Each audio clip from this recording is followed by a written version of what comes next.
Welcome back everyone to Sorcery with Duo. Today I'll be recapping my quarterfinals game at SCG Con Houston. I took the video of this with just a tripod setup. So just to give you all some context of who I am if you're new to the channel, my name's Duo. I go by Duo in the Discord. I've been playing Sorcery since the Kickstarter, since Alpha, and I've been fortunate enough to win 2 Crossroad events. I typically have a more competitive approach to this game and like to do commentary based off deck techs and competitive gameplay commentary, but we'll be doing some new player how to play type commentary as well, and videos coming up soon. But again, I want to kind of recap this quarterfinals game against my opponent, Tim the Enchanter in Curiosa. If you look up his list, he's a great player. He's also local from up here in the DFW area, and he made it to the top 8. We had played prior in the Swiss rounds, and fortunately that game went my way because my deck is a little tuned for this matchup. As long as it doesn't just roll me, it does have typically a little bit of a better higher end. So if we can get into turn 6, I'm feeling pretty confident as long as I have a chunk of health. My opening hand is pretty terrible. I've got Feast for Crows, Dapperil Vampire, and Grim Grisarm. All 3 of these cards without support are pretty terrible into this mono fire list. The only card I'm really considering keeping is the Dapperil Vampire. The Feast for Crows is a little too tough to keep because I'm not even sure what I would mention. The cards that I'm really concerned about are uniques, so the opportunity for him to draw them are pretty low. So wasting a card to go and take out his Boudica, as an example, doesn't feel like it's gonna save me the game if he already has pressure on board. The Grim Grisarm, I need to maintain a board presence, and if I play that and that unit dies, it becomes a huge liability with the number of charge units. Specifically, Saracen Raiders can summon to that site if I don't have any allies there, pick up the Grim Grisarm and hit me for 6 out of nowhere. So I decide to pitch the whole hand. I keep my sites. The sites cover all my threshold that I need, except a second air. But being on the draw, I can utilize the scry to look at the second site to see if I can cover all of my threshold for the 2 fire, 2 air that this deck typically sees. So my mulligan hand is way better. Saracen Raiders, Highland Princess, and a Monstrous Lion. Monstrous Lion is essentially in here for this matchup. Being a 4-power charge unit, most of the time it just is a kill spell that's repeatable that they have to answer, or I'm going to keep eating their 3-power units. He starts out and plays a Poison Well. I think he wants to save his deserts for my Tawny, save his deserts for the incidental damage to be able to kill my 3 and 4-power units easier with Tawny and Violent or Tawny and Quarrelsome Kobolds. So it makes total sense to play the Poison Well and not get value out of it, as deserts, even though they're ordinary as opposed to an exceptional, they are just a better site. So I do scry, I see a desert, I put the desert back on bottom, and then I end up drawing a second desert. So I'm stuck on 1 air threshold. I would have loved to see my second air threshold to play the Highland Princess on curve. Unfortunately, I don't see that. I'm not going to commit too hard to trying to play that, so I'll just keep drawing spells so I don't get too behind on card advantage. He plays forward. It's a Forge. He does make the Lance and gives Tawny the Lance. Typically a huge play. Lots of early pressure. Tawny's ability to come in and swing for 2 now, or kill a 2-drop without trading because of the first strike Lance provides is very intimidating. It's something that you have to factor. A lot of people will consider playing to their back sites, either right or left, those squares right or left of their avatar, because of something like this. Fortunately, because I'm in fire as well, I do play the deserts that I mentioned I draw and get to kill his Tawny pretty much for free. And something I've learned as time has gone on, especially playing Druid as much as I have, little tip, I never move my Tawny forward if I suspect my opponent is on fire or air. Fire for deserts, exactly like what we just saw, and air because beacon exists, and Tawny allowing their beacons to get that extra mana early lets them get into their 4 drops, their 5 drops, just that turn sooner. And it feels really bad whenever I'm giving them an extra mana for maybe a point of damage because my Tawny's in an aggressive spot. So I'd rather keep my Tawny really conservative and safe and move it into position to cast a removal spell or do something with it later on, rather than try to eke out that 1 point of damage that I might see with Tawny early on. So this turn, he's really going into the tank. Most likely, he's thinking the hardest about where he's going to play his site, because now he's going to be summoning his Tawny wherever that site is played. So if he plays it forward and I have another desert beside his forge, if he plays that site beside his forge and I have a desert, I get to kill his Tawny immediately before he gets any value out of it. So thinking on it, he does end up playing his site to the back row. And in this matchup, the low end of my deck is basically a mono fire list. In this matchup, we're kind of seeing who flinches first. Meaning, if I play my Violent first and don't get any value out of it, suddenly all of his Violence, Kobolds, Colicky Dragonettes, Redcap Poweries, they all feel very valuable because they're a removal spell by killing my unit, and they're now a threat that I have to answer. So you find yourself in this, even though they're both pretty aggressively tuned early with that monofire package, you find yourself in this kind of stalemate where nobody wants to be the first one to talk, because we both know that all of our cards pretty much answer each other's threats. So we're having some banter now about how we knew each other back years and years and years ago, and coincidentally now live in the same city and play the same game, which is really cool how it's kind of circled full circle. So my draws have been almost perfect for this matchup. Some Kobolds, Colicky Dragonettes prior. And like I mentioned with this matchup, on curve, I can play my Colicky Dragonettes. If I had the double air, I would just probably play Princess here, go fetch my ring, and go get and play the Ring of Morrigan. Unfortunately, I don't have that second air threshold. So I want to be the first to ask a question. Do you have the removal? I would love to save this Colicky Dragonettes to where it's now in a position to where I can kill his Tawny with the end of turn, deal 1 damage.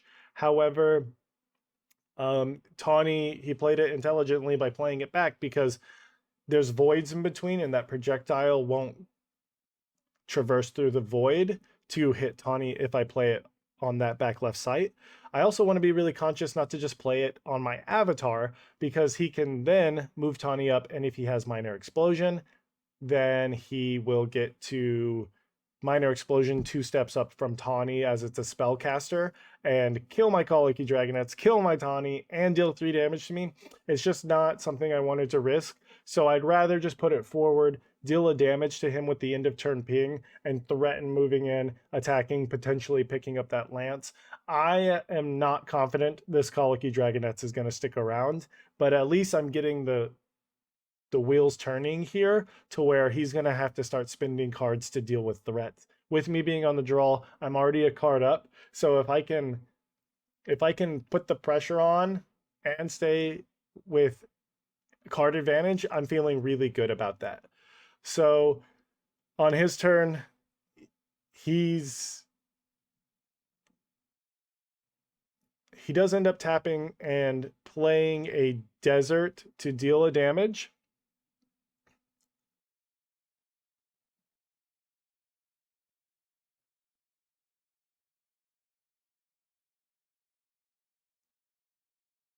Playing it off to the right to not build that bridge per se, and then playing a Quarterfinals Kobolds.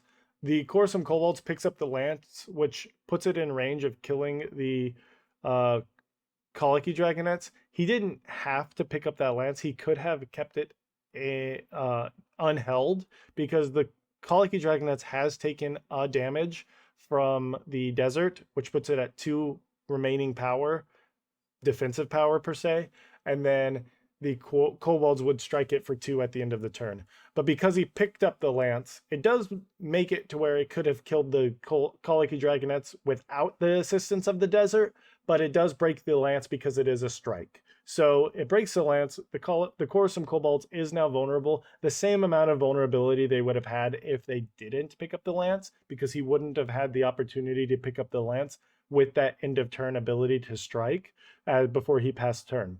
So I go into my 4th turn. I do have the desert. He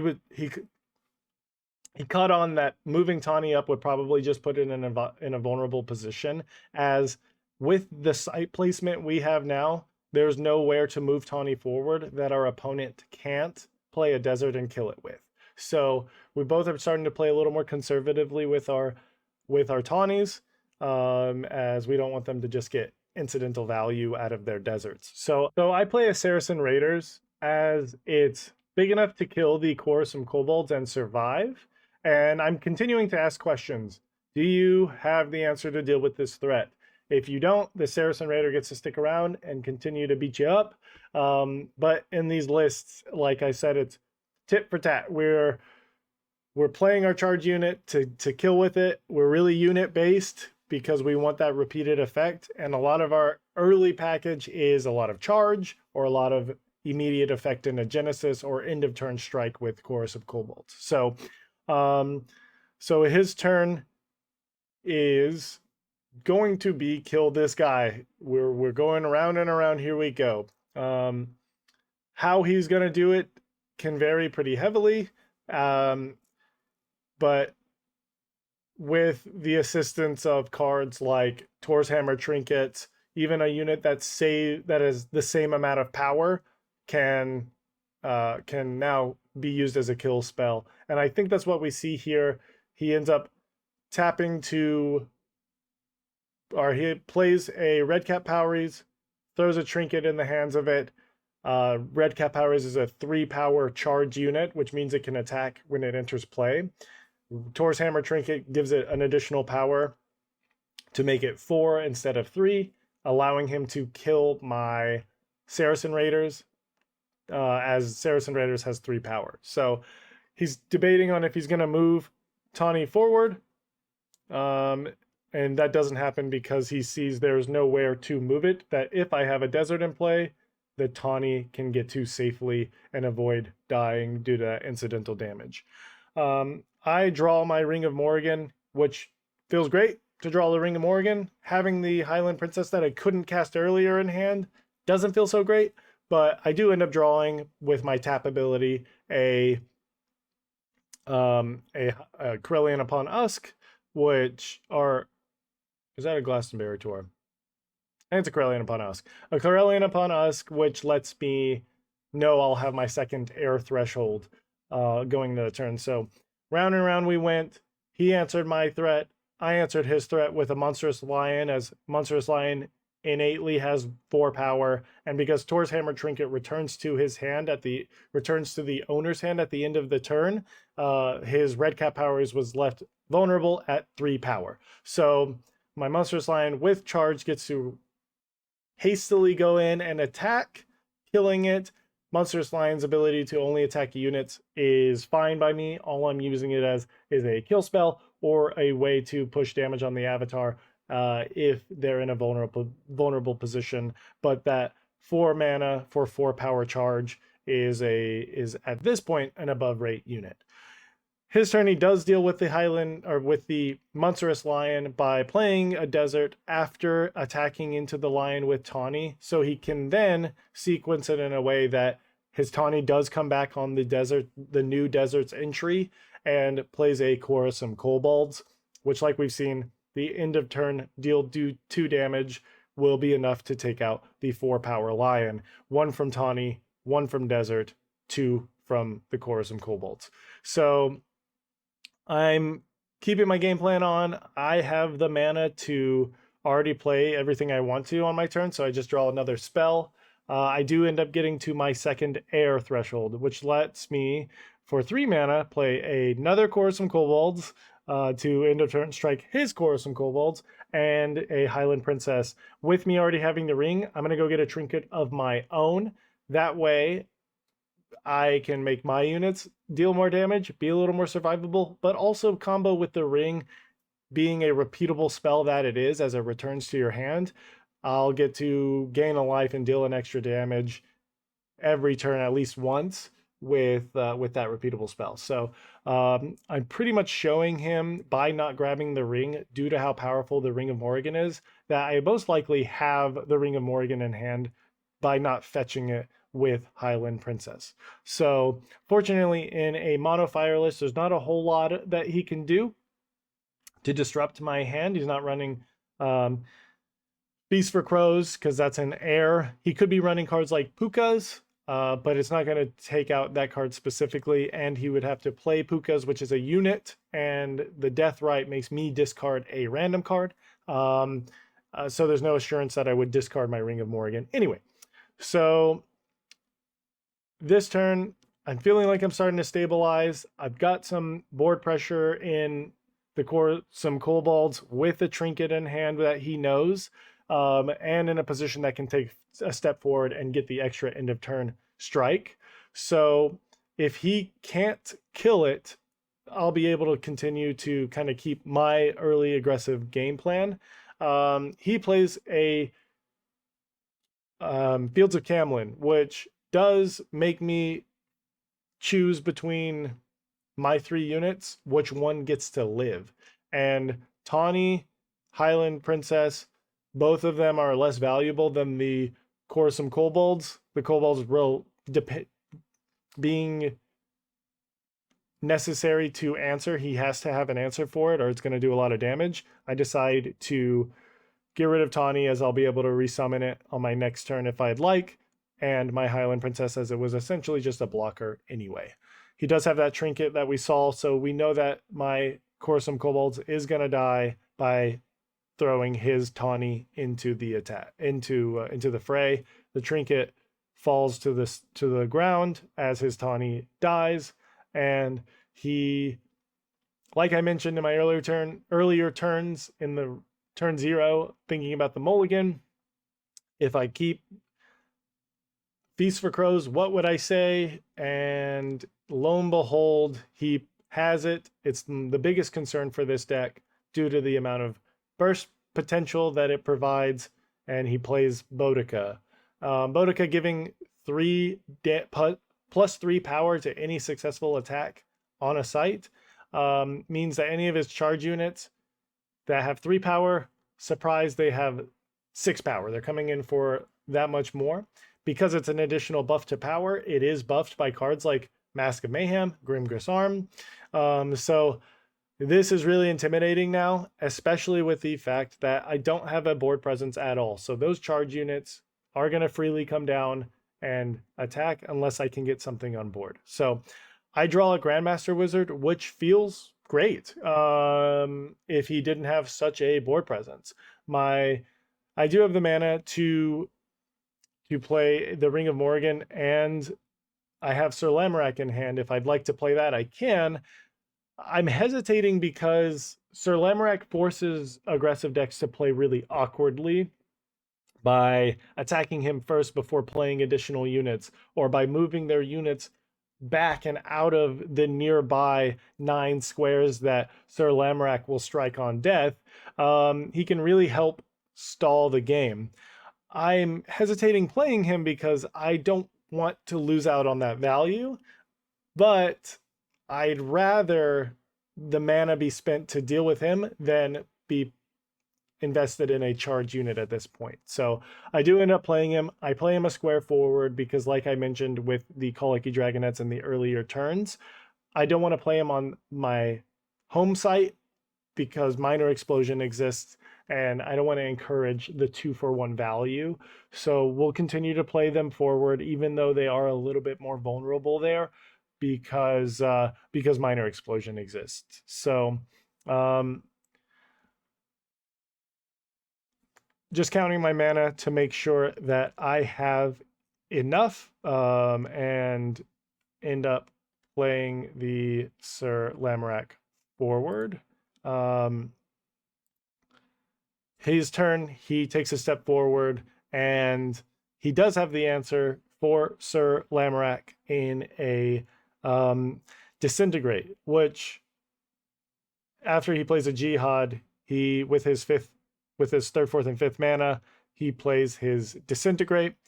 Importantly, because it banishes, it doesn't trigger my death right. So I don't get the free 4 damage by him killing my unit. It banishes it, it evaporates it, it disintegrates it. There is no death right there. So, but we're left in this really, really uncomfortable board state for me. He's got Boudica, he's got Jihad, and he's got his avatar in an aggressive forward spot that can now take advantage of the buff from Boudica. So my turn, though it's really good as far as card advantage, it doesn't feel very great to me because I'm essentially just saying draw 3 cards, pass. Like I'll put out a 0 power blocker and draw 3 cards and hope he doesn't have means to get to my Oasis or means to get to kill my Grandmaster Wizard, which in mono fire is really easy to deal a single damage, and take advantage of his Boudica and Jihad even more. So I draw a Ascalon Phoenix, a Hounds of Honduras, and another Grim Grisarm. And the card I'm most excited about is seeing is the Ascalon Phoenix, as it is specifically in this deck for these matchups. It is a big unit. It has airborne. It combos with Whirling Blades really well. But into the mono fire list specifically, it's extremely hard to kill. The only ways they can essentially kill with it are Disintegrate, which we've already seen one, and Infiltrate. And importantly, the second card I drew, Hounds of Honduras, gives me some insulation and assurance that if I play my Phoenix as a blocker next turn, he infiltrates it. I can play my Hounds to, with the final ability on Hounds of Honduras, remove stealth from all of its enemies, which the Phoenix would be if he infiltrated it and gained control of it, removing the stealth. And because it loses stealth, I would regain control of it. So Hounds is in there as assurance against one of the most popular fire removals. So we see me draw another Phoenix, which goes pretty quickly from, oh no, I'm in danger, to let me really, really easily stabilize here. I play the Phoenix and put it in a position that can block the majority of my sites. I won't be able to block the ruins, but that is just the way it goes. I do have a trinket, and like I mentioned with the trinkets, they are extremely powerful, largely because they're 1 mana. So I get to play my big blocker that's going to stick around and be dangerous, but I also get to play the trinket with my floating mana, get in an extra 2 damage, an extra 1 damage with Tawny as it strikes for 2 now. So the Grandmaster Wizard is just going to chill back as a blocker. The threat of an attack is more important than doing anything with him, trying to move him around for a positional spellcaster or anything like that. It's strictly trying to not be shot, one shot with a big charge unit or something like that. So this is a pretty tough position for him, as he, unfortunately, and we'll see later, doesn't have a ton of charge units in hand to really leverage the power of that Jihad and that Boudica.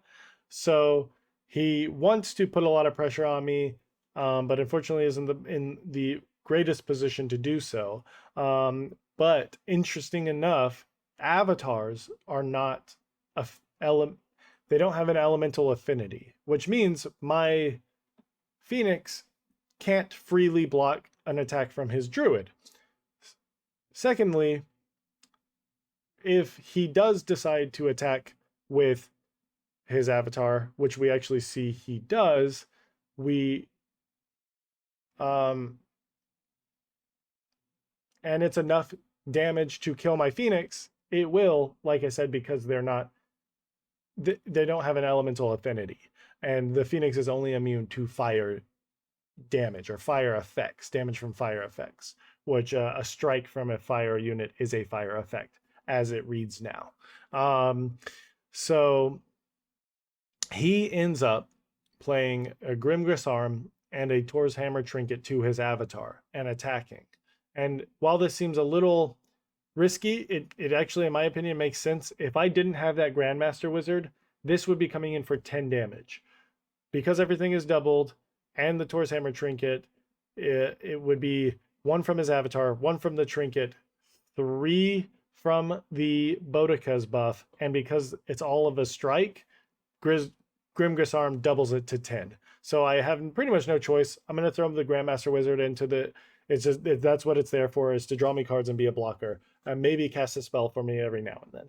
So now an interesting point with his avatar holding the Grimgris Arm.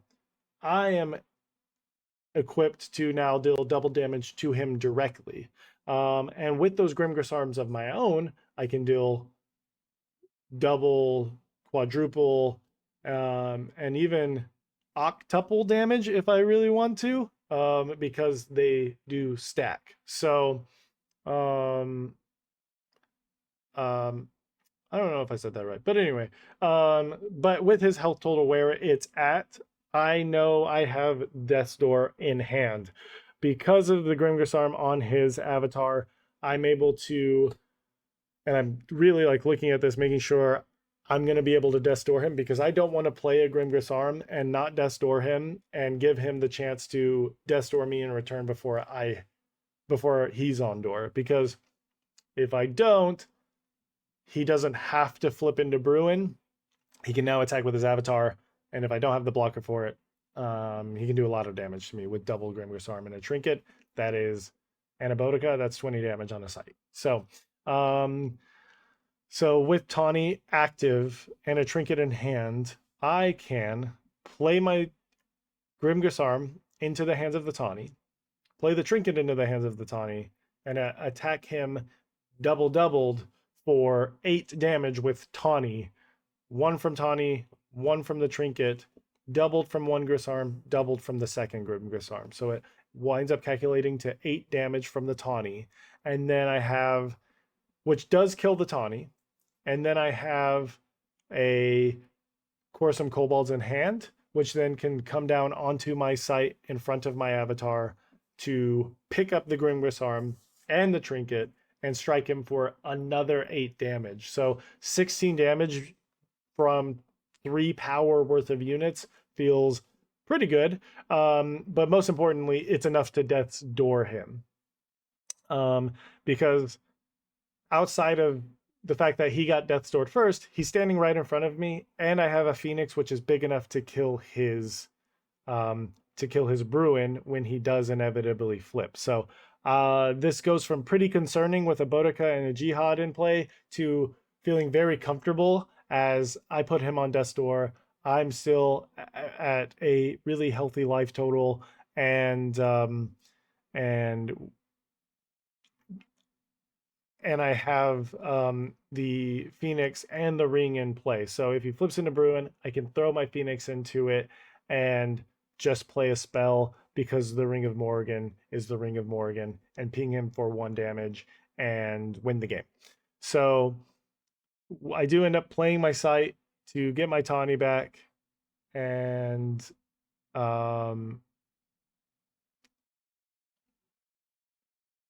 like I mentioned, I can play the some Kobolds, pick up the axe, pick up the Trinket, strike. It's a one-way strike. It's not a fight, so the Kobolds don't take damage and retort. Strike for another 8. Actually, let me see. 12, because they have 3 power, 2 power natively, 3 power with the axe, double to 6, double to 12. So that is enough to Death's Door him. So his turn, like I said, is pretty predetermined. In Druid, if you're on Death's Door, you're almost forced to flip, as if you don't and they have any sort of direct damage, you wind up kicking yourself hoping that you did flip, because it's the way to not just die. And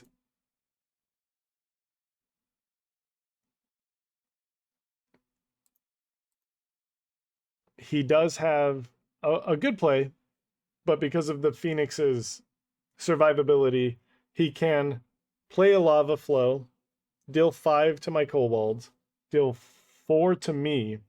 Unfortunately, it is a fire spell, so my Phoenix does get to live, a really important note here. And I get to do I get to keep it around to kill his Bruin that is coming into play almost assuredly, unless he has any other way to get rid of it. So he does end up flipping into Bruin to have that bodyguard effect that Bruin provides, where it would take damage for him and gives him a layer of protection from that death's blow. So we're approaching the final turn now. I think he moves his Boudica up to try to get it into a more relevant spot now that we're on death's door, but just a little too late, as on board I have the Phoenix, I've got the ring, and I know we all know I have the trinket in hand. So I throw the Phoenix into his Bruin. They trade just to get rid of that level of insulation, and then I play a spell to ping him and win the game. So great opponent. Like I said, he's a local. We play periodically. Got to top 8, and he should be proud of that. I had the good defensive aggressive hand where I can put pressure by killing his units with units. So that's what the deck's tuned to do, and it feels really good into this matchup in a lot of cases. There are times where they can just roll over you and you don't get to do anything. He does show his hand at the end of the game, and it's 2 burn spells, which he unfortunately drew a lot of, instead of being able to draw minions and capitalize on that Boudica and Jihad. And yeah, if you'd like to see more content like this, I will be posting my quarterfinals game, my semifinals game, soon against Pete on his version of Hot Springs. And that was a really, really fun game, really, really close game. I'll be posting that with some commentary soon, but thanks for joining me, and let me know if you have any insight, if I made any misplays. I love feedback, and smash that like, and y'all take care, okay?